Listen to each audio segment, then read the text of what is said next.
ഇക്കാണും സുവർണകാലത്തിനു മുമ്പൊരു തണൽ മരച്ചോട്ടിൽ ഹക്കോദിയ സാത്വികർ ചേർന്നൊരു വിളക്കു കത്തിച്ചു.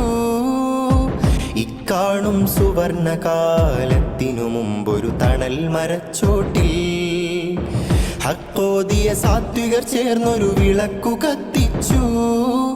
തീവ്രവികാരമനങ്ങളിലെല്ലാം തീക്ഷ്ണ വിചാരം കോരിയൊഴിച്ച് വിവേകമുള്ള അനേകരാ വിളക്കുമേന്തി നടന്നു.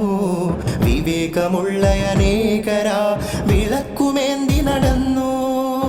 നടവഴികൾ ചുട്ടുപഴുത്തപ്പോഴും അവരിടരാതെ കണ്ഠം പൊട്ടി വിളിച്ചൊരു സമവാക്യം. അവരിടരാതെ കണ്ഠം പൊട്ടി വിളിച്ചൊരു സമവാക്യം. ഇനി നമ്മളുമേറ്റു വിളിക്കാം